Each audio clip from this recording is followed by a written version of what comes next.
tempat diperintahkan untuk solat. Tuan-tuan bukan Allah Subhanahu Wa Taala. Tempat itu adalah tempat yang diberikan nama supaya orang tahu tempat itulah diberikan perintah solat. Dia sama macam Nabi Musa lah. Saya ambil Nabi Musa mudah sikit lah.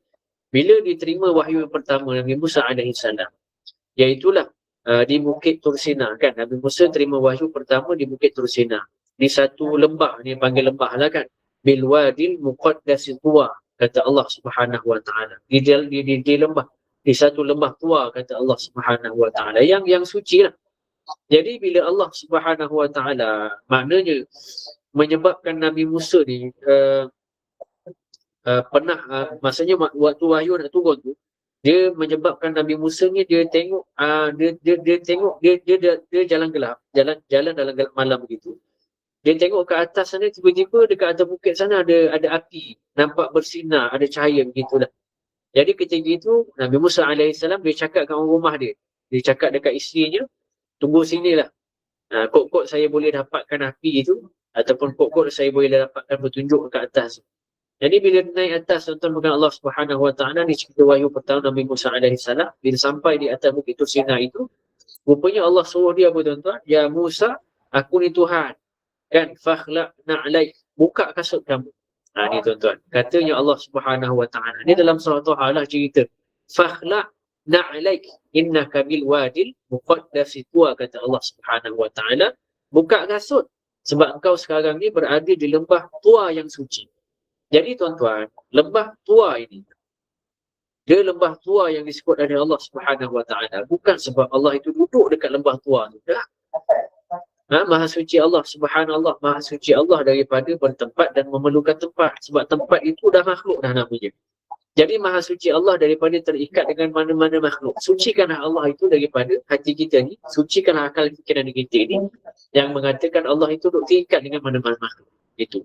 Jadi itu yang kita kena pegang, tuan-tuan berhati Allah Subhanahu Wa Taala. Jadi baik di muka bumi ataupun baik di lembah tua itu di atas bukit, ataupun di lembah yang rendah mana pun setinggi ataupun setinggi-tinggi tempat sekalipun, walaupun atas daripada Sidratul Muntaha sebagai contoh, sekalipun setinggi itu adalah tempat di mana wahyu-wahyu itu disampaikan kepada Nabi-Nabinya Allah Subhanahu Wa Taala. Terpulanglah kepada Allah Subhanahu Wa Taala. Nak sampaikan wahyu itu atas pada langit lagi ke? Nak atas daripada langit 7 lagi pun boleh. Nak bagi dekat yang paling bawah pun boleh, tak ada masalah. Itu terpulang kepada kudrat dan juga iradahnya Allah Subhanahu Wa Taala. Jadi sebab itulah saya suka juga sentuh benda ni. Sebab benda ni kena jelas tuan-tuan. Sebab kadang-kadang kita ni terlalu literal dalam memahami sesuatu perkataan dalam bahasa Arab ataupun dalam sesuatu nas itu. Sedangkan kita kadang-kadang perlu tengok juga daripada segi konteks penceritaan, konteks tua dia. Kita tak boleh nak terjemahkan secara direct kadang-kadang. Dan kita kemudiannya faham pula secara direct. Sebab ada benda-benda dalam nas ini tak sesuai difahami secara direct, begitulah.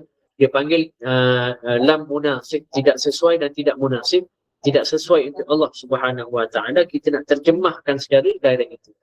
Jadi itulah apa yang disarankan oleh alim ulama zaman ke zaman, sebab benda ni dah makin tersebar luas ataupun dah makin teruk di zaman kita ni, tuan-tuan dengan Allah Subhanahu Wa Taala. Jadi supaya kita ini menjaga akidah kita, itulah yang disarankan oleh alim ulama. Baik. Jadi tuan-tuan, yang saya nak bagi tahu tiap-tiap masuk Rejab ceritalah Isra wal Mi'raj ni kan. Jadi antara fokus dalam Isra wal Mi'raj ini adalah mestilah pasal solat. Cuma semenjak ni kebelakangan ini, dalam setahun 2 ni, saya tengok fokus kita lebih pada Palestin pula dah. Bila masuk Isra wal Mi'raj, ceritanya tentang Isra wal Mi'raj, sebab Isra itu daripada Mekah ke Baitul Maqdis, daripada Masjidil Haram ke Masjidil Aqsa. Jadi kadang-kadang tak sempat nak Mi'raj tu. Isra je tuan-tuan. Ceramah tu sampai situ je, habis dah. Tak sempat nak naik langit dah tuan-tuan. Kan? Sebab isu itu tengah banyak dikupas pada zaman kita ni lah, pada zaman kita. Dan sememangnya memang kehendak Allah Subhanahu Wa Taala nak buat begitu. Boleh je daripada Masjidil Aqsa Al-Haram itu, boleh je daripada Masjidil Haram itu, daripada Mekah itu, daripada rumah mak saudara Nabi SAW yang tempat Nabi duk rebah badan. Kan? Boleh je terus angkat naik ke langit ketika itu, tuan-tuan memerhati Allah Subhanahu Wa Taala. Tapi sengajalah Allah singgahkan di beberapa tempat. Dan tempat antara tempat yang paling clear disebut dalam Al-Quran Al-Karim itu ialah Masjidil Aqsa, ilal Masjidil Aqsa. Dan tuan-tuan pemerhati Allah Subhanahu Wa Taala, yang saya nak kata adalah solat itu begitu mulia. Itu kesimpulan besar. Jadi sebab itulah kita kena bersyukur kepada Allah Subhanahu Wa Taala. Hari ini kita dapat menunaikan solat maghrib. Kan tadi perintah yang sangat mulia dengan cara yang paling Allah suka jugalah. Solat maghrib dengan cara yang Allah paling suka. Kalau kita semain kat rumah kita seorang-seorang dalam bilik pun Allah suka juga, tuan-tuan pemerhati Allah. Sebab kita menunaikan perintah dia. Alasannya, bila kita tunaikan perintah, Allah pasti suka. Jauh langit dengan bumi. Kalau nak bandingkan dengan orang yang tak tunaikan solat ni, maksudnya gitulah. Memang Allah itu suka tengok hamba dia ni, macam mana kita panggil dia walaupun dia malas-malas, tapi dia tetap sembahyang. Allah suka dia gitu. Tuan-tuan pemerhati Allah Subhanahu Wa Taala. Makna dia sebab, kita panggil macam mana? Sebab walaupun dia bermalas-malas begitu, tapi dia nak tunaikan juga perintah Allah Subhanahu Wa Taala. Dia tak nak melanggar perintah Allah Subhanahu Wa Taala dalam meninggalkan solat. Jadi tuan-tuan namakan Allah Subhanahu Wa Taala. Jadi Allah Taala buat, Allah Taala nilai perkara itu dengan begitu besar. Iaitulah Allah nilai solat itu dengan satu perbandingan yang sangat besar. Jadi malas-malas, walaupun dia malas dan dia solat, maka benda itu akan mendatangkan kasih sayang Allah kepada dia. Tuan-tuan pemerhati Allah. Tapi tak bolehlah nak banding, tuan-tuan. Tak boleh nak banding dengan orang yang diberi taufik, yang diberikan hidayah sampai dia dapat solat kat masjid. Lagi besar lah. Kan datang solat berjemaah surau. Nak banding yang sembahyang seorang-seorang kat rumah tu, lagilah tuan, nak banding lah. Pun jauh juga, tuan-tuan. Jadi walaupun begitu, kita kena rasa bertuah lah, rasa bersyukur kepada Allah Subhanahu Wa Taala bagi taufik pada kita. Semoga dengan syukur itu Allah kekalkan kita sampai mati. Begitulah keadaan kita, sembahyangnya kita. Bukan setakat kekalkan, malah Allah limpahkan pula taufik ini kepada keluarga kita pula, tuan-tuan.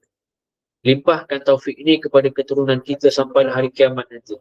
Bahkan lebih lagi kita berharap adalah kita ni pula menjadi sebab Allah limpahkan juga taufik ini pada orang lain. Orang tengok kita sembahyang, orang lain pun kita sembahyang. Sampai tak begitulah kita minta kepada Allah Subhanahu Wa Taala supaya mereka juga nanti dapat sama-sama meraih kemuliaan di sisi Allah Subhanahu Wa Taala. Kita bincang dah tentang solat ni. Apakah kelebihan solat? Apakah kelebihan pada masyarakat? Kita dah cerita banyak, tuan-tuan pemerhati Allah Subhanahu Wa Taala. Cuma malam ini, hadirin hadirat, ibu ayah yang dirahmati Allah Subhanahu Wa Taala, malam ni kita nak tengok satu kitab yang kadang-kadang saya baca, kadang-kadang saya tinggalkan. Gitu. Sepatutnya tak baiklah begitu. Nama kitabnya Hayatus Sahabah, saya tak habis baca lagi, tuan-tuan. Iaitulah kehidupan para sahabat Nabi sallallahu alaihi wasallam. Yang mana tajuk tiba-tiba saya buka begitu, tuan-tuan. Saya buka begitu. Buka masuk-masuk tajuk khusyuk lagi sekali. Kita dah bincang khusyuk baru ni, saya rasa macam kita dah bincang rasanya macam dah tuntas, dah habis dah. Rupanya bila saya buka lagi Hayatus Sahabah pula, ada rupanya bab khusyuk dan khudu'. Dia tambah, tuan-tuan, khusyuk dan juga khudu', bukan khusyuk semata-mata. Rupanya ada juga penambahan-penambahan lain yang kita tidak berapa nak ambil tahulah. Begitu, tuan-tuan pemerhati Allah Subhanahu Wa Taala. Dan dia ni jadi satu topik yang besar lah. Khusyuk dalam solat. Jadi dia ada mukaddimah tentang khusyuk itu. Dia ada beberapa hadis yang dia ambil lah. Tapi saya nak masuk mukaddimah dulu sebelum kita masuk ke khusyuk dan khudu' nanti kemudian insya-Allah. Jadi khusyuk dalam salat, tuan-tuan pemerhati Allah Subhanahu Wa Taala. Jadi khusyuk ni senang dah. Khusyuk dalam solat. Jadi bila kita kata gitu kan, bila kita kata khusyuk ni dah memang bahasa Melayu, senang dah. Kita pun dah bahas khusyuk dah sebelum ni. Jadi tak adalah susah payah nak terjemah, tuan-tuan. Khusyuk lah. Terjemah dia khusyuk juga. Nak cakap apa lagi kan, dah tak boleh nak terjemah. Dah memang itulah bahasa ni. Kita santai-santai sikit hari ni cerita bab ini, tuan-tuan. Puan-puan dan mati Allah. Tapi bila masuk bab khudu', tuan-tuan. Yang inilah jarang kita orang awam ni menggunakan perkara ni. Memaknakan perkara ni. Sedangkan dalam kitab kita banyak disertakan sekali al-khusyu'u wal-khudu'. Khusyuk dan juga khudu'. Khusyuk dan khudu', tuan-tuan. Jadi khusyuk ni kita tengok apa yang dijelaskan oleh dalam kitab ini, Hayatus Sahabah ini, yang menjelaskan tentang khusyuk ini adalah Muhammad Yusuf Al-Barah Bangkawi. Syekh Muhammad Yusuf Ilyas Al-Barah Bangkawi. Dia mentahqiq kitab Hayatus Sahabah ni lah. Maksudnya Hayatus Sahabah ni kitab besar tuan-tuan sebenarnya. Dia bukan pengarang kitab. Dia bukan pengarang kitab. Cuma dia tahqiq balik. Dia apa-apa yang rasanya macam susah nak dipahami, hadis-hadis dan bahasa-bahasa klasik, bahasa-bahasa 1400 tahun dulu yang susah nak dipahami, maka beliau tahqiq semula. Beliau keluarkan tafsiran, keluarkan beberapa perkataan. Contoh quduk lah. Quduk dan khusyuk ini dia keluarkan beberapa makna sebagai suatu usaha untuk membuatkan orang lain yang hujung-hujung ni faham walaupun tak ada apa kita panggil basic bahasa Arab yang kuat sangatlah. Tuan-tuan. Jadi kajian dia mendalam lah. Dia memberikan makna-makna yang perkataan yang susah, mensyarahkan hadis-hadis yang ada dalam kitab ni. Sebab kitab ni pun sebenarnya datang dengan syarah lah. Kalau tak ada syarah dia, saya rasa ramai orang pun tak berani nak ajar kitab ni, tuan-tuan. Sebab bahasa dia macam saya cakap tadi, bahasa 1400 tahun. Semuanya adalah riwayat-riwayat hadis Nabi SAW. Jadi ungkapan-ungkapan klasik ini, kalau tak betul-betul tengok dan baca, kita pun takkan faham. Jadi Alhamdulillah kitab ini ialah kitab Syekh Muhammad Yusuf Al-Kandahlawi. Ditulis oleh Syekh Yusuf Al-Kandahlawi. Akhirnya disyarahkan oleh Syekh Muhammad Ilyas Barrah Al-Bangkawi. Barrah ni kalau dalam bahasa Arab mesti keluar, tuan-tuan. Tapi ini bukanlah. Cuma tuan-tuan pemohon mati Allah, saya sempat duduk bersama dengan anak murid Syekh Barrah Al-Bangkawi ini dan belajar beberapa bahagian dalam kitab Hayatus Sahabah lah. Dan Syekh Barrah ni baru je meninggal, tuan-tuan. Di masa Covid begitulah, meninggal begitulah. Jadi tuan-tuan pemohon mati Allah Subhanahu Wa Taala, beliau mensyarahkan tentang tajuk al-khudu' wal-khusyu' wal-khudu'. Kata beliau, maksud al-khusyu' wal-khudu' itu ialah khusya'a fi salatihi wa du'a'i. Iaitulah khusyuk dia dalam solat dia dan di dalam doa. Okey, apa maksud dia, tuan-tuan? Maksud dia adalah aqbala hadhihi ala dhalik. Kata beliau, maksudnya adalah hati dia itu. Jadi bila kita kata khusyuk ni, dia lebih merujuk berkenaan dengan hati. Aqbala fi qalbi. Dia betul-betul memalingkan hati dia ini kepada salat dan hanya kepada dan hanya bermunajat kepada Allah Subhanahu Wa Taala. Itu maksud khusyuk. Bila dia ni betul-betul terikat dengan Allah Subhanahu Wa Taala dengan salat yang sedang dia laksanakan untuk Allah Subhanahu Wa Taala. Kan kita kata lillahi ta'ala tu kan, dalam nak niat tu kan, maknanya dia betul-betul memalingkan hati dia daripada segala perkara yang lain, tetapi menumpukan hanya memandang, hanya fokus kepada solat dan juga munajat diri itu kepada Allah Subhanahu Wa Taala, dan juga pada solatnya dan juga pada munajat solatnya itu. Maka inilah yang dikatakan sebagai khusyuk, tuan-tuan. Iaitulah perkataan khusyuk ini sebenarnya diambil daripada perkataan tanah. Khusyuk ini adalah perkataan tanah yang tenang. Tanah yang kita kata perkataan khusyuk, khusya'at ini, tuan-tuan. Ini tanah lah, tanah yang tenang maksudnya. Apa yang dimaksudkan dengan tanah yang tenang ini, tuan-tuan? Iza sakanat, kata beliau. Apabila tenang dan mendamaikan. Khusya'at itu diambil dari perkataan tanah, dan yang bermaksud iza khusya'at, iza sakanat, iaitulah khusyuk itu adalah perkara yang tenang dan mendamaikan. Itulah maksud sebenar perkataan khusyuk ni. Tapi diambil dan diletakkan pula dalam solat kita. Maksudnya solat kita itu perlulah benar-benar kita hanya fokus kepada solatnya, iaitulah kita sedang menghadap Allah Subhanahu Wa Taala. Dan ini akan memberikan kesan ketenangan, khusyuk. Ketenangan itu kepada orang yang khusyuk lah. Sebab itulah dia ada yang kita panggil sebagai tomak ninah. Kalau ikut Al-Imam Al-Ghazali, tomak ninah ni wajib. Tomak ninah ni wajib. Nasib baik kita ni tak pakai Al-Imam Al-Ghazali tu. Tomak ninah ni maksudnya ketenangan dan kekhusyukan itu wajib dalam sembahyang. Kalaulah kita ikut mazhab Imam Ghazali, habis, tuan-tuan. Semua orang habis. Tapi Imam Ghazali pun dia bermazhab Syafi'i. Dia tak mengeluarkan satu mazhab dia lah. Jadi kita pun menggunakan mazhab Syafi'i. Ada 13 rukun solat begitu kan. Jadi Imam Ghazali dia tambah satu lagi dalam rukun tersebut, iaitulah tomak ninah. Wajib dalam solat dia itu khusyuk. Kena ada ni, tuan-tuan. Dan inilah yang perlu diberi perhatian. Nasib baiklah khusyuk ni tak masuk dalam rukun tu. Tapi akhirnya Imam Syafi'i ambil tomak ninah itu dengan makna yang berbeza. Memang ada duduk diletakkan sekali dalam rukun solat itu. Kenapa tomak ninah tu kan? Tomak ninah tu maksudnya bertenang lah. Bertenang. Dalam mazhab Syafi'i, tomak ninah itu lebih masuk kepada bertenang berbanding Imam Ghazali memasukkan kepada khusyuk. Jadi Imam Syafi'i kata apa? Kita kena rukuk dengan tomak ninah. Rukuk spring bam gitu kan, spring tuan-tuan, mantul. Dia tak jadi. Tak cukup dengan berhenti. Tak cukup dia punya berhenti sekejap tu, yang tomak ninah yang kita kata tomak ninah yang sekejap tu kan. Jadi tak boleh lah. Jadi sebab itulah asal perkataan khasya'a itu, khusyuk itu, maknanya adalah menuju kepada keadaan hati kita itu yang telah menjadi begitu hening, begitu tenang di dalam solat, sebab fokus kita adalah dalam solat dan munajat kita kepada Allah Subhanahu Wa Taala. Jadi itulah makna khusyuk sikit-sikit. Jadi lepas tu kata Syekh lagi, tuan-tuan berhormati Allah Subhanahu Wa Taala, kena ingat tadi ya tuan-tuan, tomak ninah itu adalah bertenang bukan sekadar untuk berhenti dah, tapi fokus kita kepada Allah. Itulah makna tomak ninah yang diberikan oleh Al-Imam Syafi'i. Lepas tu kata Syekh Al-Barrah tadi, Al-Khudu' itu adalah, ditukar dah tuan-tuan. Masuk Al-Khudu'. Khudu' ini adalah qaribun min al-khusyuk. Adapun perkataan khudu' itu adalah perkataan yang hampir sama dengan perkataan khusyuk itu.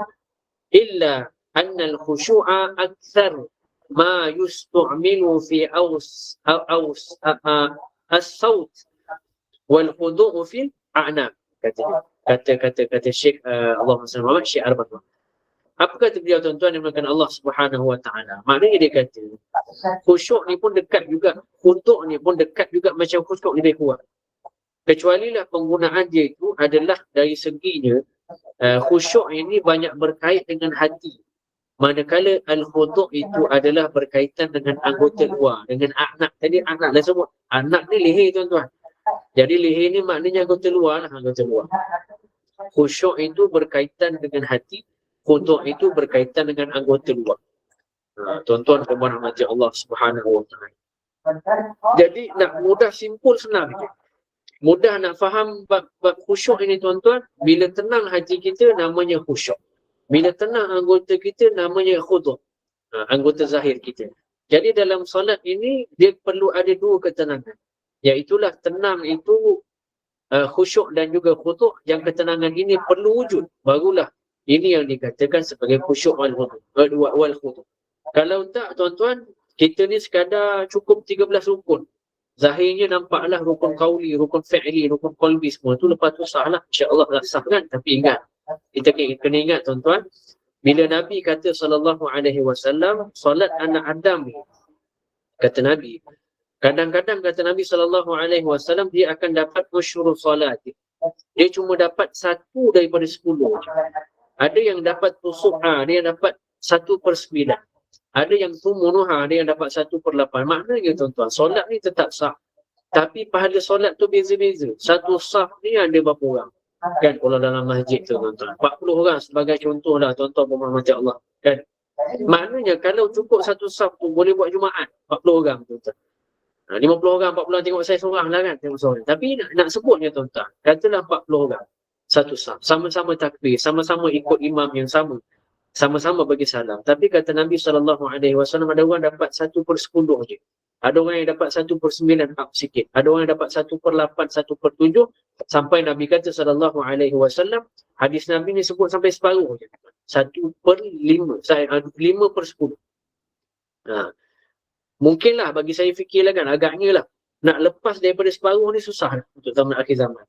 5/10 tu dapat pahala, 5/10 tu pun dah cukup baik dah. Begitu tuan-tuan, berhormati Allah Subhanahu Wa Taala. Tapi janganlah kita target 1/10 tuan-tuan. Kan sampai separuh yang Nabi sebut kita ambil 1/10, janganlah begitu.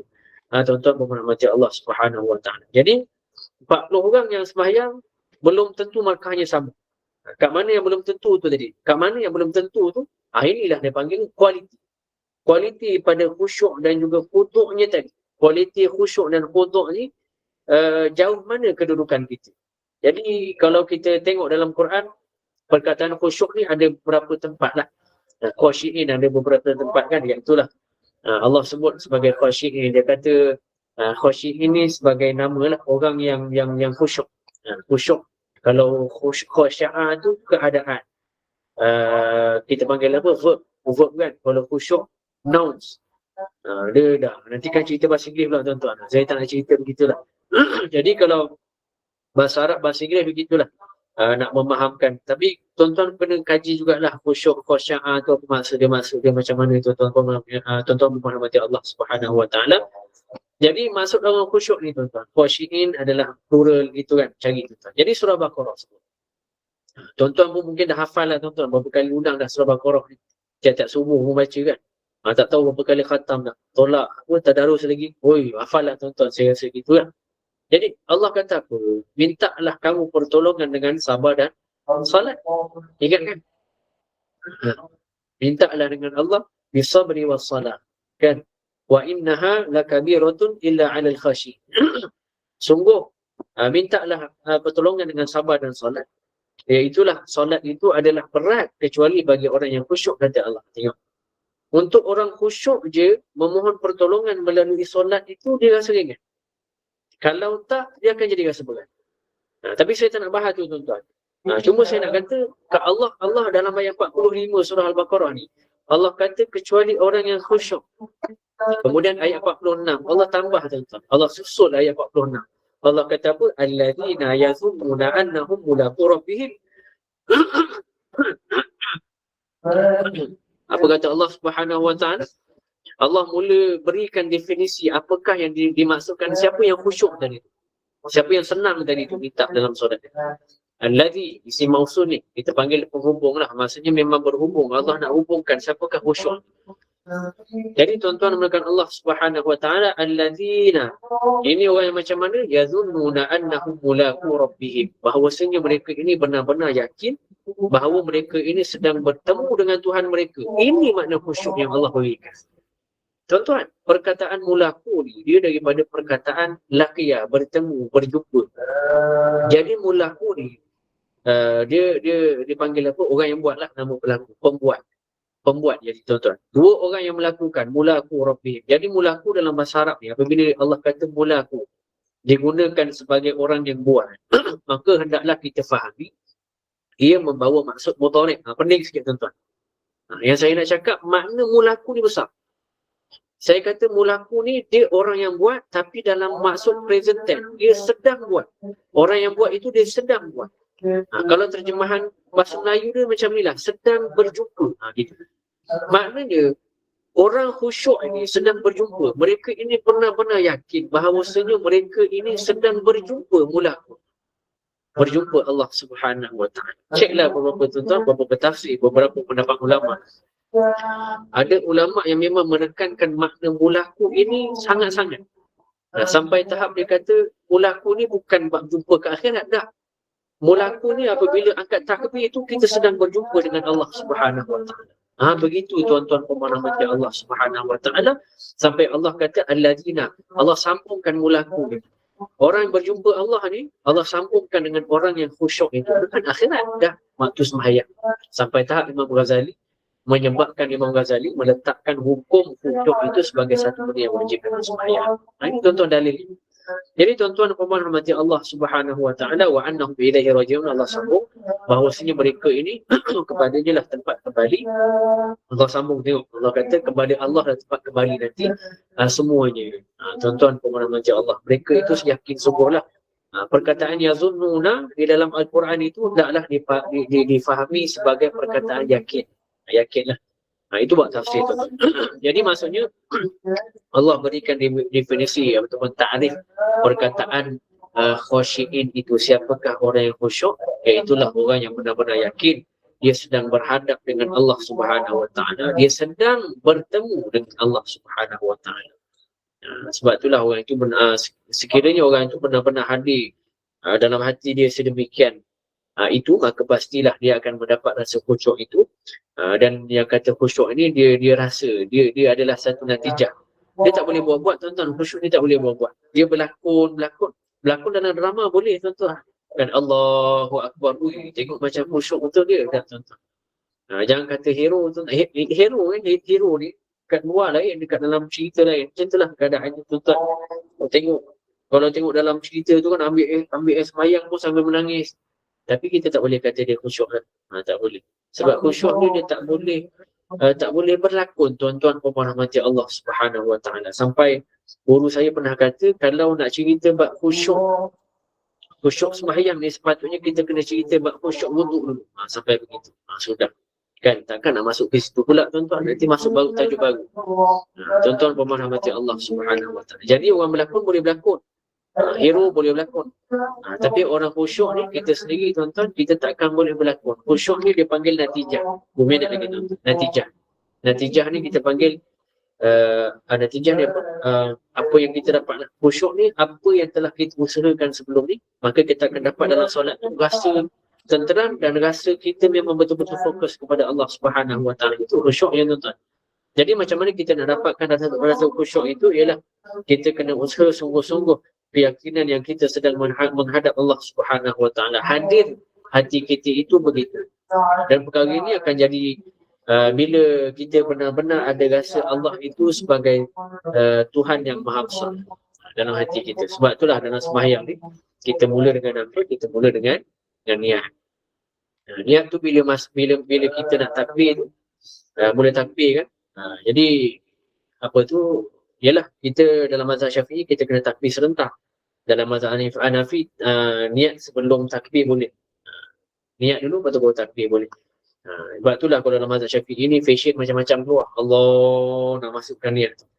Ni saya belum cerita bab niat ni tuan-tuan. Kalau niat ni pun sangkut kita banyak ni tuan-tuan, memohon Allah Subhanahu Wa Taala. Seminit 2 mungkin saya boleh cerita lah. Saya sambung sikit niat tuan-tuan. Sikit. Niat ni jangan seksa diri.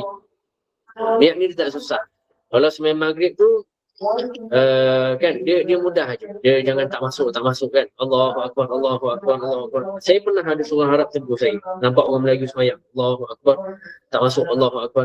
Orang tu tengok, tiba-tiba dia kata, rukuk. Tiba-tiba dia cakap dalam sebelah saya macam pening kan. Rukuk kenapa kan? Saya tanya dia kata, bukan, saya tengok orang tu sembahyang jenazah. Tapi kenapa dia rukuk, tuan-tuan tengok. Dia angkat 4 kali takbir. Bukan sebab jenazah ada. Tapi sebab dia tak niat tak masuk. Jadi dia kata, tapi dia rukuk pula. Jadi syekh tu pun tegur si siapa tu, pakcik tu begitulah. Jadi cerita begitu. Saya nak cerita sikit je bab niat ni. Niat ni mudah aja. Saya rasa semua dah tahu dah puasa ta'aruf, ta'yin kan. Mesti Allahumma salli Muhammad, angkat takbir tu mudah je lah. Angkat takbir ni dia mesti tersengaja, tak sengaja masuk dalam. Mudah je tuan-tuan. Jangan terjemahkan apa yang kita belajar sebelum ni. Angkat takbir tu Allah, aku solat, aku nak solat. Itu tuan-tuan. Dia bukan aku nak bersenam dah. Bila ada niat cakap aku nak solat, itu adalah satu niat. Aku nak solat apa? Fardu apa? Maghrib. Selesai, sah mayat itu. Yang panjang-panjang dah. Nak panjang lepas tu silakan. Tapi kalau tak mampu janganlah. Allah, aku nak sembahyang fardu maghrib dah. Fardu kena sebut. Tuan-tuan. Dia beza dengan sembahyang Jumaat. Dia dua beza lah tuan-tuan. Kalau sembahyang Jumaat, dia kena tentukan ta'yin. Dia kena tambah, dia jadi makmum ke jadi imam. Dia wajib. Mesti tentukan dia imam ataupun tidak. Kalau sembahyang fardu, 3 tadi tu je lah. Rakaat tak payah syirik. Kalau sembahyang sunat, dia cuma perlu sebut sahaja aku sembahyang sunat maghrib. Solat sunat isyak. Solat sunat begitu. Cukup dah. Aku sembahyang sunat isyak. Aku sembahyang sunat maghrib. Aku sembahyang sunat. Cukup sekadar itu untuk niat sebenarnya. Jangan macam banyak kali licin tuan-tuan. Dia jadi beratkan diri kita. Dan yang paling ringkas sekali niat adalah ketika mana kita sembahyang mutlak. Mutlak ni sembahyang saja-saja. Sembahyang saja ni tuan-tuan, jalan, tiba rasa nak sembahyang, angkat je takbir, aku nak sembahyang. Dalam hati tu ada terlintas, aku nak sembahyang.